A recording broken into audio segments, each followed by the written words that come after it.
we should have seen them coming. Because they've been coming at us for thousands of years so far. 2000 BC to be exact is when we first see the movements out of these mountains. 2000 BC. This is where, in the city of Edessa, where we'll talk about it, the ancient city of Ur. The ancient city of Ur is where Abraham and his father Terah left. And that's what started the destruction going from west to east. Where they say that God gave them the right to kill all the Africans in this part of the world. You know, this whole concept of manifest destiny, that they had the right. They were told by God they had a right to kill these people because these people had to leave, and this was the land that God had promised them. Hey, they're saying it today, so it's not like it's anything different. They're saying the same thing today. America says the same thing today. They say that God told them to kill all those Indians. Manifest destiny. They said it.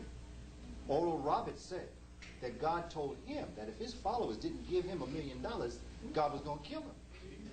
And he's still alive, so he got that million. So you see, the principle that I'm working at is that we are living in illusion, and we're allowing them just to tell us anything. They're playing us.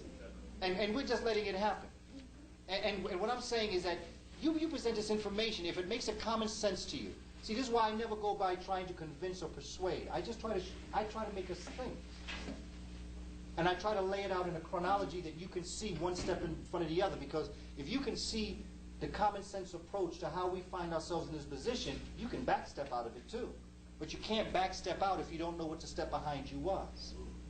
And so it's important that we look at this closely, because they've been doing this for thousands of years. This is nothing new. They just get more sophisticated. They developed a new kind of serfdom, a new kind of feudalism. There's a new feudalism in America. They never stopped being feudalistic. They were never democratic. This election proved that. And when you look at how many people own all the land, that's the feudal system. That's the serfdom.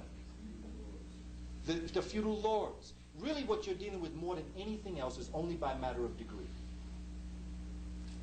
And one of the saddest things to say is, we as a nation will never move forward until we take care of the problem. And that's the bottom line. You can see it. They're destroying the planet. And then I'll come here. I just want to say one thing. As African folk, we are one of many groups of people, if you look at us individually now, that they have destroyed, or attempted to destroy, attempted to hurt, attempted to maim, to enslave. There are many groups they've done this to. But now let's get out the human family and look at what they do to animals. Let's get out of the animal system and look at what they do to the earth, the sky, and the water. Everything they touch, they destroy. I would say free radical. Yes, I would say that they are. Those that perpetuate this system are the cancers of the society. They are the parasites. They are the ones, and the reason, and you notice I'm not necessarily throwing out a color on this. I know where it started. I know what we're dealing with, and I'm not trying to move away from that. But there are a couple of us that have bought into this.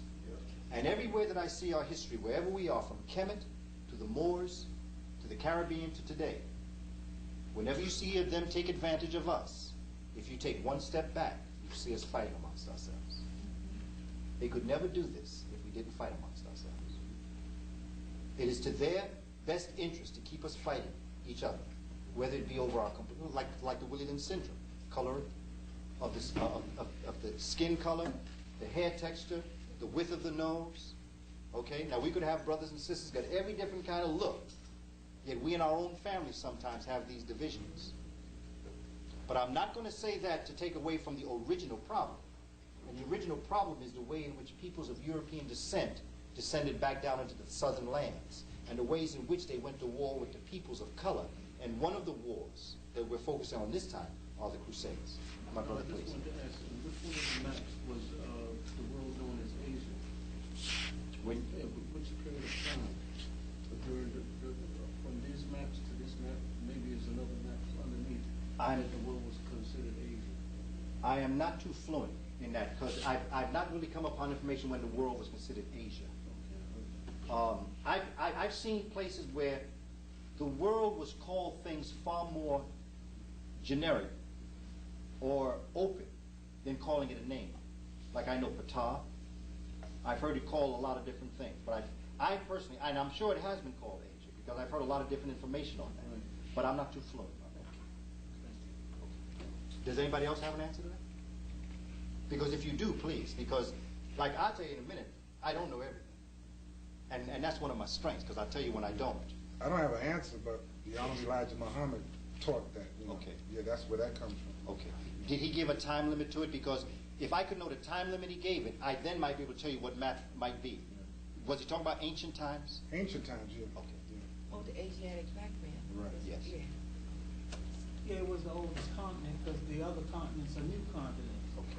Okay, Africa, the name Africa as a continent is no more than about maybe, it was from the conqueror Scipio Africanus, but it was Carthage when Hannibal was around. Okay. Just like North America, South America, Central America, that name is only 500 years old from South America. Okay. North America ain't but 200 years old. So before that, there wasn't but one continent that was Asia outside of Australia. Okay. So if you want to know where that starts, you have to find out who named Australia, Australia. Okay. Or what conqueror, then you'll know that Asia was the world. Okay. Because one thing I know is that Austral means south. All right. That's why you have Australopithecus. Australopithecus means the southern person. In the Afro-Arabic language, Zanj, I believe, would mean that. But I know that Patah was called landmass to the Kemites. It was what Geb is another name for the earth itself, but the landmass might have been called something. Okay. So this is the expansion of Islam. Now, with the understanding of the yes, please, Brother. What I found interesting when you were talking about the role of women in Spain, Yes. because I remember like the books or something. I think there's a traveler, African traveler, Ibn Battuta. Yes. As he traveled to the West Africa, and he saw it in various cities, and he saw how independent these women were, and that they owned their own businesses, and it was blowing his mind. He wasn't used to that. Yeah. He mentioned that in his books, Ibn Battuta. Yeah. I forget what century that was. And you know, when you have a trusting society, there is no better person to put your trust in but the woman, That's right. because she is the center of the society. So like as he traveled west, he saw these women were more connected to the whole Kemetic tradition. Exactly. Okay. You know, so that's a whole issue of somebody would need to put out a book. Exactly. And be very serious about the discussion, because we're living during times where, again, that Williams syndrome includes the men against the women. The one way for us never to be able to move forward is by the destruction of the relationship between the adult male and female. I've often said we don't have a problem. America is our problem. We just act off of that problem. I'm not saying that everything is wonderful between men and women of African descent, but I'm saying that being a woman isn't the center of the problem. Maybe your personality, maybe the brother's personality, but there is no inequality in the law. That's what the Native Americans told the colonialists when they were plagiarizing their document. The Native American Haudenosaunee had a document. And they said, how could you even think to have a democracy when your women are enslaved? They couldn't fathom how you could possibly have a society and a functioning society and the women treated like that. Native Americans said one thing he noticed was that when he would eat, that it would be the Native American man and woman and the European man eating. And then at the end of the meal, he noticed that the European woman always ate with the dogs. And not eat physically with dogs, but they ate at the time that the dogs ate. You know how you After throw... everybody's finished. Yeah, exactly. What's left over. Exactly. What the leftovers went to women. This was in colonial times. This wasn't... It's still going on today. It's just happening in a different way. It's sophisticated now. See, this is sophisticated barbarism.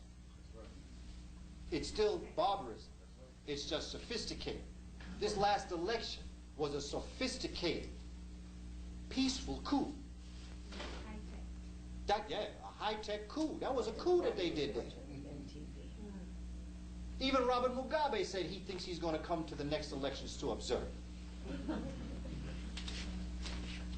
So the expansion of Islam becomes another important piece to look at in terms of, and then the final are the Crusades. The Crusades started approximately, they really started approximately 1095. Please keep in mind what's going on here. The Moors have already been in here for hundreds of years. They've been in here